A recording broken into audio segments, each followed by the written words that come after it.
Bonjour à tous et bienvenue sur la chaîne La Voix des éleveurs de poulets en Afrique. J'espère que vous allez bien.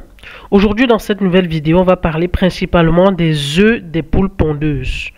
Parce que beaucoup d'éleveurs s'inquiètent de retrouver un beau matin dans leur poulailler des œufs bizarres qu'ils n'avaient encore jamais vus et présentant des problèmes de coquilles et autres. C'est vrai qu'il y a certains œufs ou certaines formes d'œufs qui doivent inquiéter vraiment l'éleveur.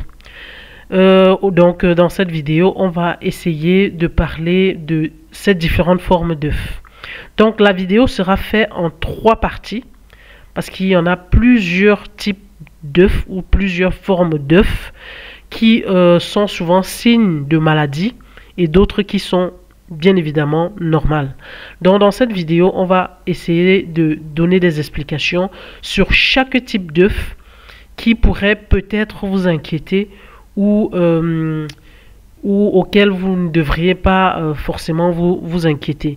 Et ces signes peuvent par exemple être tout simplement un défaut de formation, une malformation de l'œuf ou un manque de calcium au niveau de vos poules ou une mauvaise qualité de l'alimentation des poules. Si tu n'es pas encore abonné à la chaîne, je t'invite à t'abonner, à activer la cloche de notification pour ne rater aucune de nos prochaines vidéos.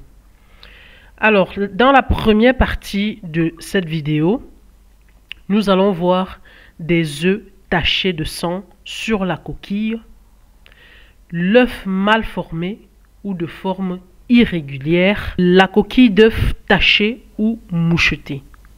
Dans la deuxième partie, nous allons voir les œufs mous, sans coquille ou à coquille très fine, qui peut être dû à un stress ou à une carence en vitamines ou en calcium, et bien d'autres. On va voir aussi l'œuf cassé et réparé. On va voir l'œuf ripé ou ridé. Et enfin, dans la troisième partie de la vidéo, on va parler de la coquille d'œuf rugueuse avec aspérité, des traces de sang dans l'œuf, un œuf doublé ou encore appelé un œuf dans l'œuf. Et enfin, l'œuf bizarre et le double jaune d'œuf. Je sais que beaucoup voient souvent ce phénomène de double jaune d'œuf. Ils ne savent pas exactement pourquoi est-ce qu'on arrive à obtenir un double jaune d'œuf dans un œuf. Et aussi, il y a des œufs bizarres. Des œufs vraiment, quand tu casses ton œuf, ça ne ressemble à rien du tout à l'intérieur. Tu ne vois pas de jaune, tu ne vois pas de blanc d'œuf. Donc, on va détailler tout ça ici dans cette vidéo en 3 parties.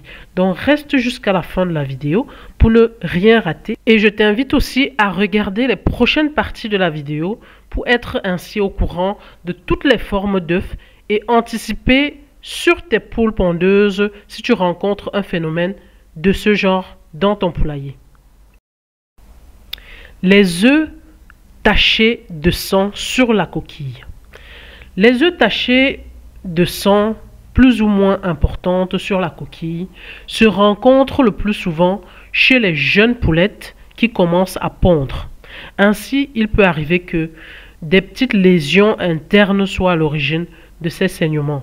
On peut également rencontrer ces œufs chez les poules pondeuses en surpoids. Les œufs mal formés ou de forme irrégulière sont le plus souvent soit trop gros, soit trop petits et sont ronds au lieu d'avoir une forme ovale parce que l'œuf normal a une forme ovale et non rond. Donc les œufs mal formés ou de forme irrégulière ont une forme ronde. Ou alors présentent des malformations. Les causes de ce phénomène sont le plus souvent dues à des carences alimentaires et à certaines maladies comme la bronchite infectieuse, le stress et même une surpopulation dans la ferme. Donc il est important aussi de respecter une norme de densité dans votre poulailler. Donc en plus de ces causes, il convient de tenir compte de l'âge de la poule aussi. Donc une poule âgée pond des œufs moins réguliers sans que cela ne soit inquiétant. Les coquilles tachées sont assez fréquentes. La grosseur des taches peut varier et être plus ou moins importante. Elles sont dues à la présence d'eau dans la coquille provenant de l'intérieur de l'œuf. Il peut s'agir d'un défaut de fabrication inhérent à la poule ou d'une pression exercée sur l'œuf ayant présenté une microfêlure interne. Donc, en conclusion de cette première partie de notre vidéo, on va retenir que pour la bonne formation de l'œuf et une bonne qualité de l'œuf, il est important de mettre un accent sur l'apport alimentaire de vos poules, l'apport en calcium dans l'alimentation de vos poules. En termes de calcium, vous avez des coquilles d'huîtres, des insectes séchés qui sont des excellentes sources à la fois du calcium, du protéine et de phosphore chez les poules pondeuses. Donc, on se retrouve dans la prochaine partie de la vidéo. Si tu as aimé le contenu, n'oublie pas de mettre un like. Abonne-toi, active la cloche de notification pour ne pas rater la deuxième partie de notre vidéo. À très bientôt pour la deuxième partie.